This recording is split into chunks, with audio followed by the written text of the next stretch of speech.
Now this is going to end up being my bigger brooder. This is a big patio storage box. It's probably 2 feet by 5 feet. It's pretty darn big. I'll probably move them there on Monday, which would make these guys 7 days old. Look at him get up on there. Look at that. Oh, now what are you going to do, bud? How are you going to get off of there? Good luck. So these heaters, you can buy an optional cone that goes over the top so they don't poop all over it. But I'm thinking I might take it off because if they get stuck over in a corner, they might get a little upset with me. But anyway, so this is going to be their big brooder. I have very spoiled chickens. I got a lot of information from Guildbrook Farms on YouTube. Totally check them out and like them. They're doing the homestead thing. They're totally awesome. But anyway, we'll get more into what's going on here with this little container box. Actually, it's a drawer from a big plastic tall filing cabinet thing, but and a ramp. And then, of course, I'll put the heater brooder here, and their food will go on this over some hardware cloth mesh. So when they spill and all that, it'll go down into there and not into the pine shavings. Okay, so let's go check out the chicken coop and run. Like I said, I'm in the Bay Area, California, and have a 30-acre lot. And I can have chickens. No roosters, but chickens. So here's the deal. Went on the internet, found some plans, and, you know, kind of my wife and I made them our own. It's not complete. I'd say 90%. I still have some hardware cloth covering to do, and trim pieces and functional pieces and power, and then, of course, paint, which has been a big thing. Anyway. So, yeah, it is 6 by 10. So it's a 4 by 6 coop, right? 4 by 6. And this is 10 feet run. It's plenty to have probably, I mean, I've got 6 chickens. I could probably easily have 10 comfortably. But I don't want to crowd them. I want to be happy and lay a lot of eggs. So anyway, I will be putting down here, some people bury the hardware cloth 12 inches underneath the ground. I just think that's a bad idea since out here in the Bay Area we wear a lot of sandals. I don't want to poke up and, you know, poke our feet. So I'm going to actually do some 12-inch pavers. We have raccoons, and we have opossums, and we have owls, and we have hawks. Did I say raccoons? Probably. And we have, you know, rats, mice, all that stuff. Everybody's trying to either eat their food or eat my chicken. So we gotta protect them. So anyway, temporary, by the way. So nice big door. I'm 6'1". I can easily walk in here, and you can see. I'm not sure what I'm going to do with the bottom yet. I'll probably do a sand, soil recovery type of. In the run, so I don't have to change it a lot, and I'll definitely be composting as well. So I'm not sure if this is too long or too short. Like I said, we'll kind of do this together, figure it out how they go. I am not completed. I haven't put the little ladder rungs on yet, you know, boop, boop, boop, boop, boop, boop, so they can walk up and down. The door does close. I'll be able to open that from out here, and I'll show you that in a minute. But we're inside the run. They're completely safe, happy, and I think they'll enjoy it. Yeah, totally under construction with my chicken coop. I got stuff everywhere. So this here, I just did yesterday. This is my pull string for the front door. And I'll kind of show you how that works now. We're going to show you over here and pull. There you go. All right? Pretty cool. So I'll come out in the morning, let them out, and collect some eggs. This is a window. It's not open. I haven't hinged it, but basically this will open up, swing up, and then you can look into the coop and they'll get ventilation.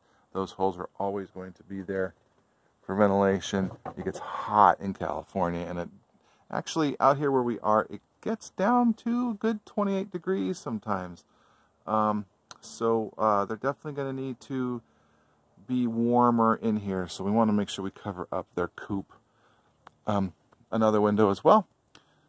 Okay, I don't have any hinges on it yet, as you can see, but there's another window, so that's pretty cool. Their egg box. This is what it's all about, people, right here.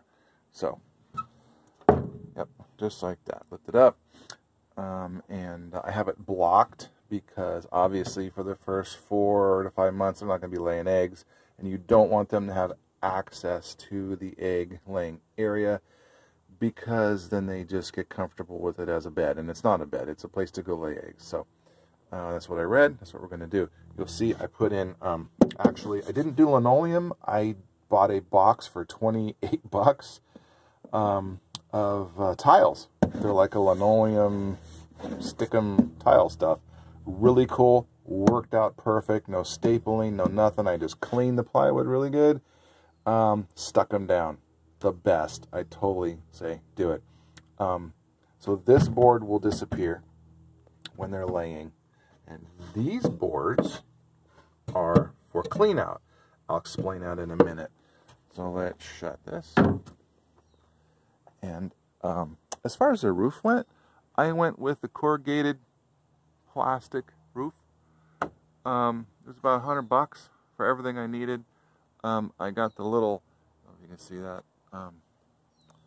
this kind of a framing that you put down first, and measure all that out, and then the roof lays down right onto it perfectly. It's already rained, worked awesome, so super happy about that. And you know, you can look up on YouTube how to lay that roof. It's all good. Okay, big clean out door, as you can see. It's a 4x6 coupe with a 10-foot run total. So this is a gigantic, probably, you know, 3.5-foot door. Yep, and I'm still working on this thing. So here you go. So what I'll be able to do is pull up a wheelbarrow, you know, and just rake it out into my wheelbarrow and start my compost pile. This is removable, so I can scoop it all out. I'm going to do a soil recycle type of method with hemp bedding, and try to get a year before I have to clean this out with no smell. So that's what I'm going to do. So this is about 7 feet 7 inches, and we'll see how we do. Okay. Anyway, so here's the cover. Like I said, they'll be able to access those egg boxes from here when it's time, right? And then of course here's the door, so they can go out, right? Go outside in the mornings and come up here when they want to be safe. And that's pretty much what's going on. I will be drilling the holes here, and also I'm going to cut a door, a window in here as well, so they have plenty of ventilation. So window, right? Holes like in the front, yeah, it'll be great. So anyway, they're going to be happy campers. I've kind of built Taj Mahal here for them, but I wanted it to look nice in my yard, and I want it to be very functional. And as you can see, they're going to have a lot of fun out here. I haven't decided if I'm going to fence this area in a little bit as well, and then also this way, and let them run all the way, you know, 60 feet to the other side of that fence, and have a nice little run, right? Just every day they can just run all the way over there and all the way back, and then at night, of course, I got to clean them up, you know, put them away. But that would give them, you know, if I covered it, then they have no hawks danger, but they can forage and almost really free range. For 6 chickens, you know, 6 by 60 plus all in here, that's pretty much free ranging, you know. This will be, I'm going to plant, my wife's going to do herbs and spices and gardens, and there'll be bugs, and, you know, it's going to be really, really cool. So, it's kind of the plan here. So anyway, and then if we want, we can let them out on the grass and play, and, you know, hopefully the dogs won't play too hard or kill them. All that kind of stuff. Hey, Oberon, what you doing over there? Obi. Oh, there he is. Okay. So we'll get back at you later.